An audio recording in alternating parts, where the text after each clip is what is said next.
She was standing in the rain holding a shoebox. I knew the box. I'd helped Miles pick it out at a Marshall's in Flagstaff 3 years ago. Dark green, slightly beat up on one corner where he'd dropped it moving into the new apartment. He'd laughed about that. "It's already got character," he said. I hadn't heard his voice in 14 months. I opened the door wider without saying anything. Elena stepped inside, and I handed her a dish towel from the kitchen counter, the closest dry thing I could find. And she pressed it to her face and just stood there in my entryway, dripping on the hardwood, holding that box like it weighed something. "I didn't call first," she said. "I'm sorry, don't be." She looked up. Her eyes were the kind of red that didn't come from the rain. "I've had this for a while," she said. "I wasn't ready to bring it. I didn't ask how long. I just said, 'Sit down. I'll make coffee.'" Miles Kowalski was the kind of person who made a room feel different when he walked in. Not loud. He wasn't that. He was just present in a way that's hard to explain unless you've known someone like that. When he talked to you, he actually looked at you. When he laughed, it was because something was actually funny. He didn't perform any of it. He was just genuinely, stubbornly himself every single day, and that was rarer than people realize. We met freshman year at Northern Arizona University. I was from a small town outside Tucson. He was from Chicago and couldn't figure out why everything in Flagstaff closed at 9. We were assigned to the same study group for Introduction to Business, and we spent the first session arguing about something so irrelevant. I can't even remember what it was. And by the end of it, we'd agreed to get food at the one diner that stayed open past 10, and we talked until almost 2 in the morning. That was 16 years ago. He married Elena when we were 27. I stood next to him at the altar. She had this way of looking at him from across the room, like she was still a little surprised she got to keep him. And I remember thinking that was it, that was the thing you were supposed to find, and most people never did. He was diagnosed 18 months after the wedding. Glioblastoma. Stage 4. The kind of diagnosis where the doctors choose their words very carefully and you understand, without them saying it directly, that you are not talking about surviving. You are talking about time. He had 11 months. I need to explain something about those 11 months, because it matters. Elena and we were friendly before, the way you're friendly with your best friend's wife. Warm, easy, no friction. But we didn't have our own thing. We were connected through Miles, and that was enough. When Miles got sick, that changed. Not in any way that alarmed me. Just proximity. I was there a lot. I drove him to appointments when Elena had to work, because she couldn't afford to drop shifts, not with the medical bills already stacking up. I sat with him during the bad weeks. I learned which pharmacy in town had his prescriptions ready fastest, and which nurse at the oncology center would actually call back same day. Elena and I started texting about logistics, schedules, medications, who was bringing dinner on Thursday, and somewhere in all of that, we started actually talking. About Miles, yes, but also about other things, books she was reading, a fight she'd had with her mother, a stupid thing I'd said at work that I couldn't let go of, small things. The kind of things you talk about when you're spending a lot of time in waiting rooms together, and the big things are too heavy to hold all the time. I told myself it was friendship. I believed that. I still believe that, mostly, but I also know that I noticed when she laughed. I know that when she texted first thing in the morning, I picked up my phone faster than I should have. I know there was something there that I didn't name and didn't look at directly, and told myself was just care, just concern, just being there for both of them the way a real friend would. Miles died on a Tuesday in March. It was raining that day too, actually. After the funeral, I stopped going over to the house. I told myself Elena needed space, needed her family, needed to grieve without the constant reminder of the person Miles used to be. That was true. But it was also easier. It was easier not to be in that kitchen, not to see his jacket still hanging by the door, not to have to figure out what I was feeling, and whether I was allowed to feel it. We texted occasionally, checked in. I meant it every time, but I kept a distance that I told myself was respectful. What I didn't know, what I didn't find out until she was sitting in my living room with that shoebox, was that Miles had known. The coffee was done. I set a mug in front of her and sat across the table. She had the box in front of her, both hands resting on top of it like she was steadying herself. "He made me wait a year," she said. "What?" "He told me to wait a year before I brought this to you." She looked at the box. He said if I came sooner, it wouldn't be, He said it needed time. For both of us. I didn't say anything. I almost came at 9 months, she said quietly. I was in my car outside your building. I sat there for 40 minutes. She looked up. Then, I drove home. I tried to understand what she was telling me. He left something for me? He left something for you. She slid the box across the table. I looked at it for a second. Then I lifted the lid. Inside was a letter. Sealed envelope. My name on the front in Miles's handwriting. That slightly slanted print he'd had since college. And underneath it, a few other things. A photo. A folded piece of paper that looked like it had been torn from a legal pad. A small flashlight, which confused me. I picked up the envelope first. He asked me to be there when you read it, Elena said. But I can leave if you want. Stay, I said. I opened it.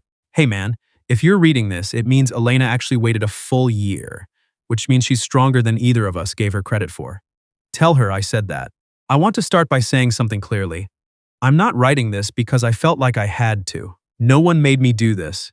I'm doing it because I spent the last few months paying attention, which turns out is the thing dying makes you really good at. You notice everything because you know you're running out of time to notice it. Here's what I noticed. I noticed the way you showed up, not the big stuff. Everyone shows up for the big stuff. I mean the Tuesday afternoons when you came over just to sit with me and watch bad TV.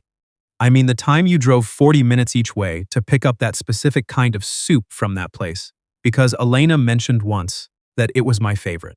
I mean the fact that you never once made me feel like a burden, even when I was one. I also noticed the way you were with Elena. I'm not saying anything accusatory here. I want you to hear that clearly. What I saw was two people who cared about each other, taking care of someone they both loved, and doing it with so much integrity that I actually felt grateful. You could have disappeared. A lot of guys do. You stayed. You both stayed, and you kept it clean, and that meant more to me than I ever told you. But I'm not stupid.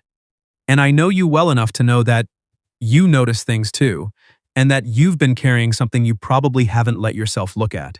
Here's what I need you to hear. You don't owe me grief. You owe me the truth of what our friendship was, which was real and good, and I'll take it with me wherever I'm going. But you don't owe me a life half-lived.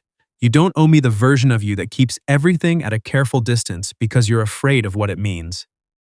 Elena is going to be okay. She's stronger than she knows. But she's also going to be lonely in ways that sneak up on her.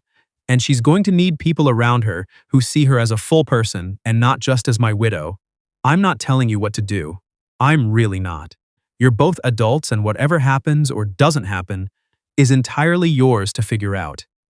But I want you to stop punishing yourself for something you never actually did. The flashlight is because you always said you were scared of the dark when you were a kid, and I've been holding on to that for 15 years, waiting for the right moment to bring it up. Consider this that moment. I love you, man. Take care of yourself. Milesy put the letter down. I don't know how long it was quiet. Long enough that the coffee got cold. Long enough that the rain outside had softened to something almost inaudible. Elena was watching me, her hands wrapped around her own mug. Did you know what it said? I asked. He read it to me, she said, before he sealed it. She paused. He wanted me to know. I looked at the flashlight sitting in the bottom of the box. I almost laughed. I pressed my fist against my mouth instead, and I breathed, and I sat with it for another minute. I've been avoiding you, I said. I know. I told myself it was the right thing. I know that too. I looked at her. Was it? She thought about it.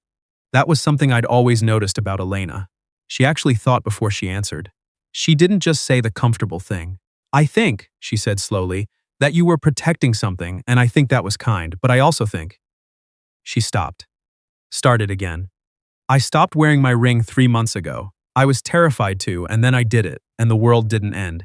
And I've been thinking about that, about all the things I was afraid of that turned out to just be things I had to do. He said, you're stronger than you know. She smiled. This small surprise thing. He said that in the letter? Yeah. She looked down at her mug. Her voice when she spoke was quiet. I miss him every single day. I want you to know that. I'm not standing here trying to. She shook her head. I'm not trying to make this into something it isn't yet. I just couldn't keep driving past your building. You could have come in, I said. Any of those times, I wasn't ready. Are you ready now? She met my eyes. I don't know, but I brought the box. I've thought a lot about what Miles did.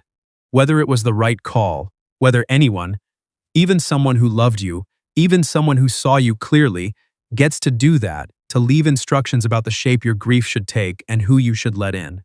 I've gone back and forth on it. What I keep landing on is this: he didn't tell us what to do. He told me to stop punishing myself. That's different. That's not a directive. That's just a friend who knew you well enough to name the thing you'd never say out loud and who cared enough to say it, even when he was running out of time. That's just Miles. Elena and I got dinner 2 weeks after she came over. A diner not unlike the one Miles and I used to go to in college. Open late, good pie, the kind of place where no one bothers you. We talked for 3 hours, about him for a while, then about other things. It wasn't a date, I don't know what it was. Neither of us tried to label it. She texted me the next morning to say the peach pie had been setting a very high bar and she wasn't sure anything would ever live up to it. And I sent back the name and address of a place in Sedona that I'd read, had won some award, and she said that was either very thoughtful or a very obvious excuse to plan a road trip, and I said those weren't mutually exclusive. She sent back a laughing emoji and then nothing for a minute, and then, he would have liked this. I put my phone down and looked out the window. I thought about a kid from Chicago who couldn't believe everything closed at 9, who picked me out of a room full of strangers and decided I was worth arguing with, who drove 40 minutes for soup and called it nothing, who spent his last months paying attention, because that's what he had left to give. I thought about how much space a person leaves behind them, how that space isn't empty, it's shaped, specifically, like them, and how sometimes the people left standing inside that shape have to figure out what to do with it. I picked up my phone. Yeah, I typed back. He really would have. I set the flashlight on my windowsill that afternoon. I'm not sure why. It just felt like the right place for it. Somewhere I'd see it. A small, slightly ridiculous reminder that someone once knew me well enough to tease me about something I'd said when I was 19 and thought it was worth saving for the right moment. He was right that it was. I don't know what Elena and I are going to be. I don't think either of us knows. I think we're two people who are figuring out how to carry something heavy without dropping it, and who happen to find each other in the middle of that, and who are, slowly, starting to put some of it down. Not forgetting it, not leaving it behind, just not holding it alone anymore. Miles told me to stop living, like I was afraid of the dark. I'm working on it.